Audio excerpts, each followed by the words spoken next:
Hey guys, welcome back for another episode of The Suited Shootist. And I'm just going to dive right into this one today because it's probably going to be a slightly lengthier topic. And, as you can tell by the title, we're going to talk about the question, should I carry at work? Kind of with the understanding that carrying in that environment is either going to be very much frowned upon, banned by company policy, or carry with it some other rather serious implications.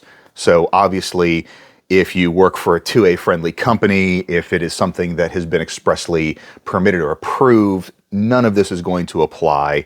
If you're self-employed, if you work from home, obviously, this doesn't really apply to you either. So let's jump into it. Should I carry a gun at work? I can't answer that for you. You should do whatever your conscience and your bank account can tolerate. That's as far as I'm willing to go with that. For a couple of reasons. Number one, everybody's moral compass is going to be a little different. Everybody's thresholds are going to be a little bit different. And, the real factors here are going to stem from, my opinions obviously are colored based on my experience having lost a job in violation of company weapons policy. If you haven't seen that video, it'll be linked down in the description below. This question comes up quite a bit, and generally it is somebody who is either new to something like the Filster Enigma, or they're trying to rectify their concealment with their professional wardrobe. And the reason that I'm making this video is, quite frankly, I see a lot of really bad advice. The first one being people recommending dressing around the gun.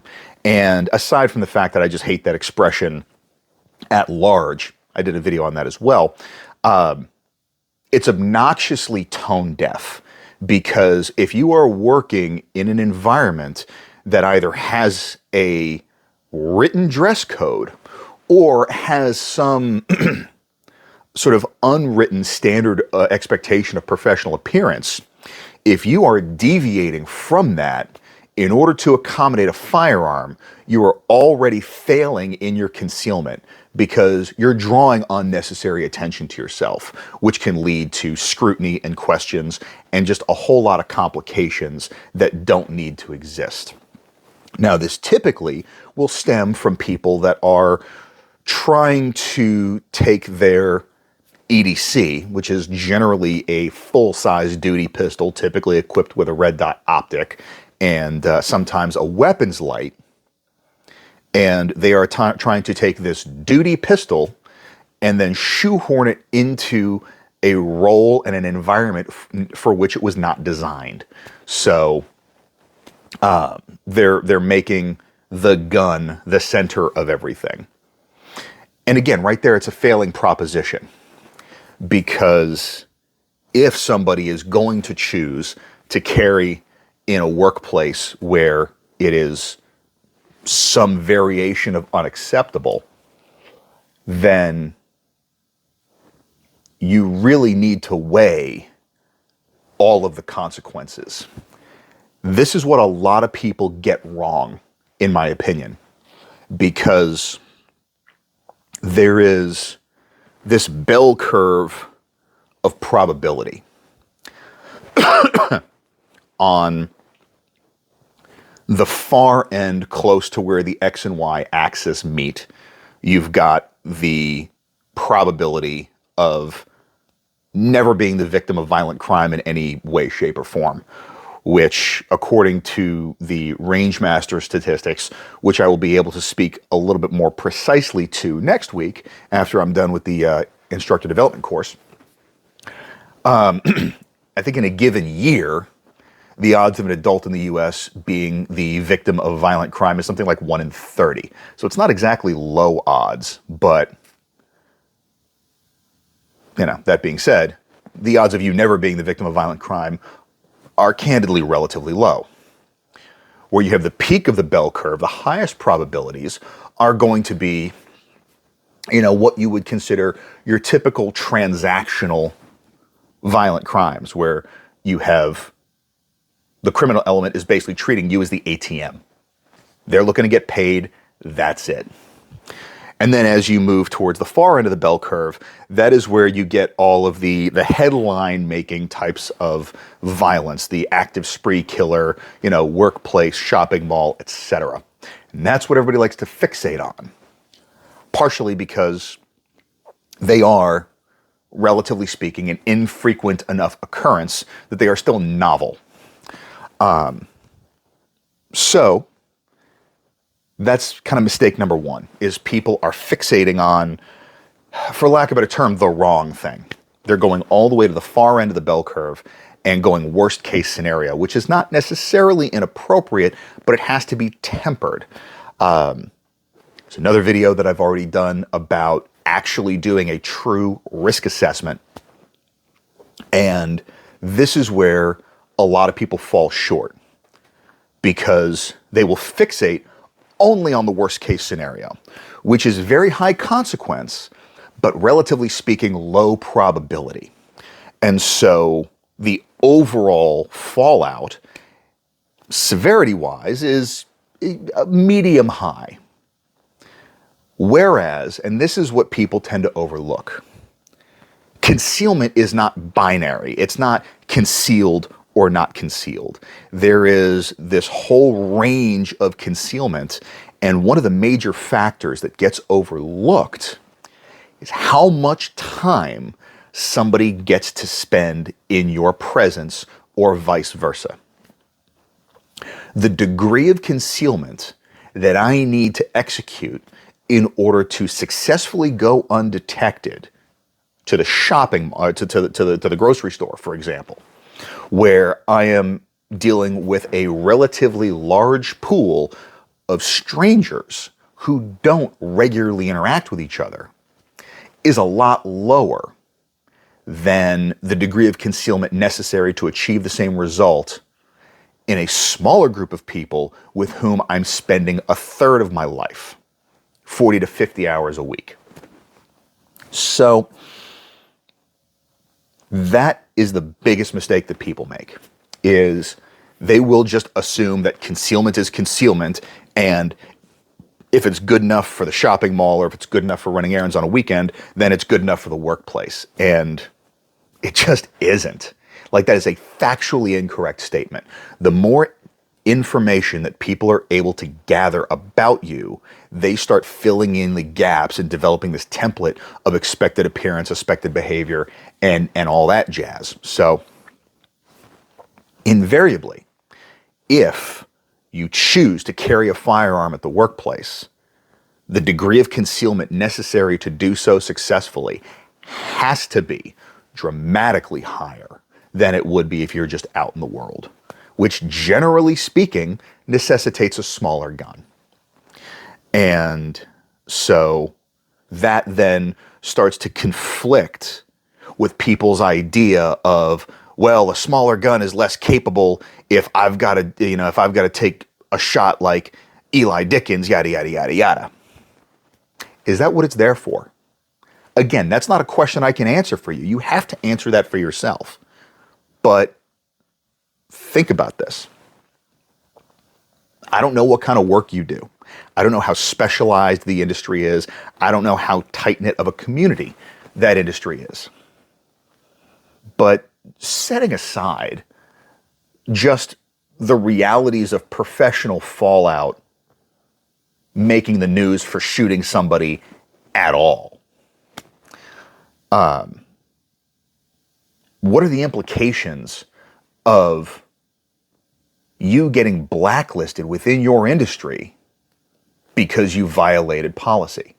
Now, generally speaking, the people that I've talked to about this that really have to take this into consideration are going to be specialized careers, teachers, the people in the medical field,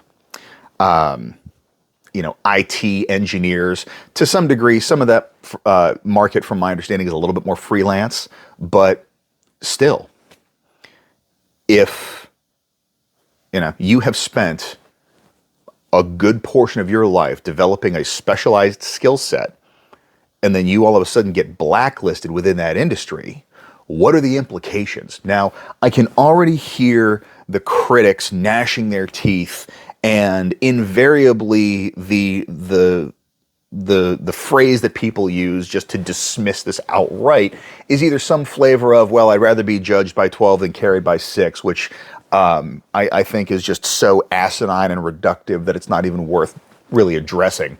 Or some variation of, well, I'd rather be alive and have to start over, and or I'd rather be alive and in prison than dead, which, while is a factual statement, completely misses the point. Because here's the reality of it, is if you are carrying a gun against company policy, you are rolling the dice and putting on the line your home, your family's well-being, your livelihood, your professional future, and you're really jeopardizing almost all the same stuff that you are if you're going to be involved in a violent encounter and in some type of defensive gun use. So the reason why that's important is, while the overall fallout is not quite as severe because your physical well-being is not at risk, all the other elements effectively are. The probability of you getting discovered is dramatically higher than the probability of you experiencing workplace violence. And when I say workplace violence, I'm talking about the sort of stereotypical active spree killer type of thing. I'm not talking about a disgruntled significant other who's stalking you coming to your workplace because they know that's where they can find you, that kind of thing. So these are the things that you have to weigh if you are going to try and decide whether or not to carry at work. And again, if your concern is more the transitional spaces going to and from work, then at that point, having the gun physically on your person in the environment where it's banned by policy becomes less important. And so then there are options of temporary secure vehicle storage, things like that. But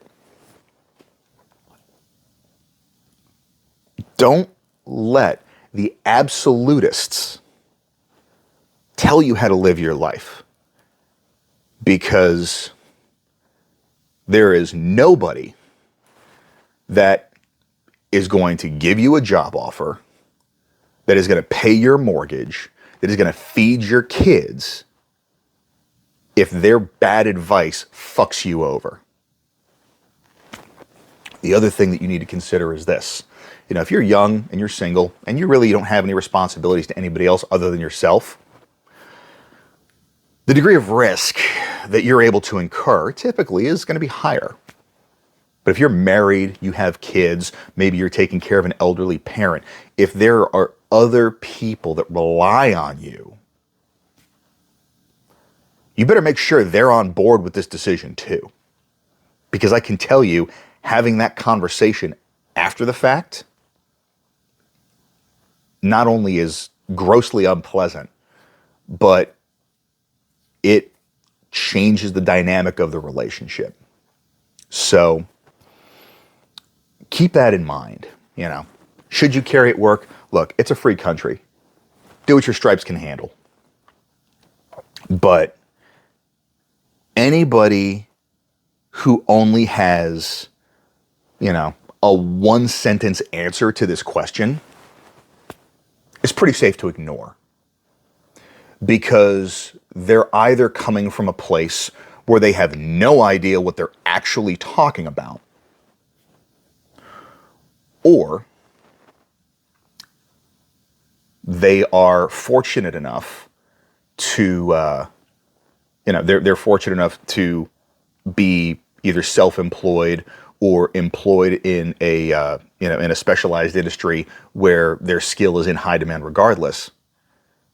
or, you know, if they're able to readily replace their job that quickly, that means they're readily replaceable.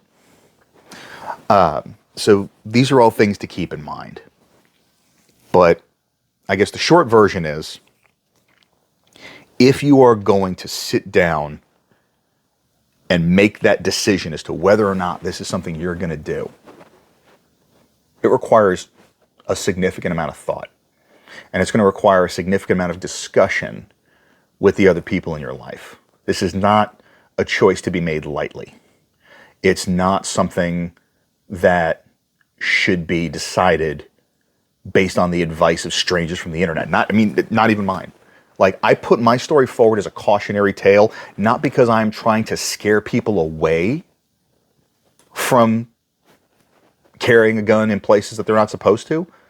I just want to make sure that people truly understand everything that's on the table.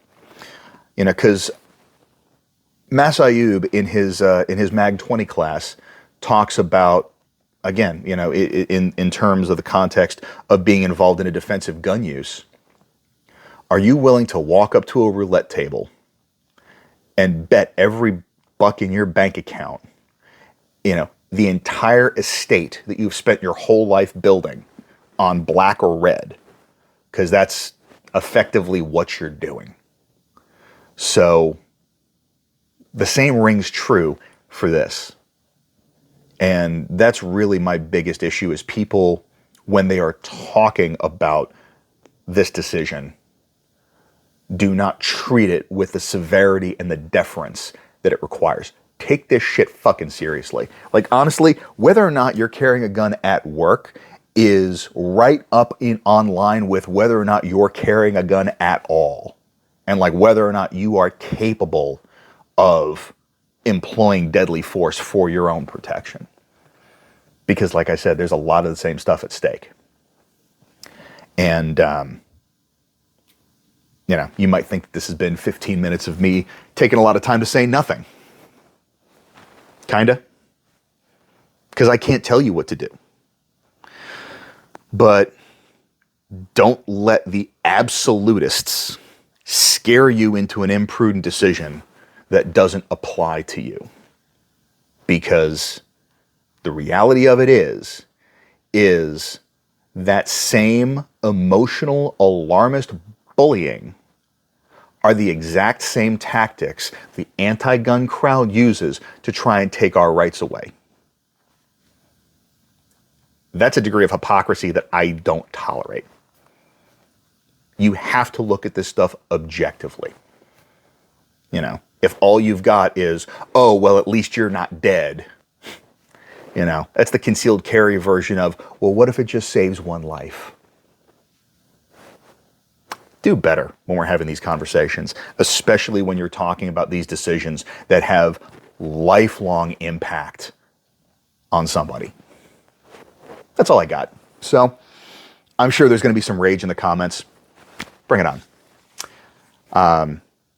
If you have given this some thought and consideration, I certainly want to hear about that too. And like I mentioned, I've already touched on a few of these aspects individually with their own videos. I'll include those links down below. And aside from that, if you have questions on this, feel free to put them down in the comments as well. I will do my best to answer them to the extent that I can. I'm certainly not going to give legal advice because I'm not a lawyer, and I'm not telling anybody what to do. You know, this is purely educational purposes. So I just want people to think about this stuff deeply. So, love to hear what you guys think. Outside of that, hope everybody has a fantastic week. Stay dangerous and stay sharp.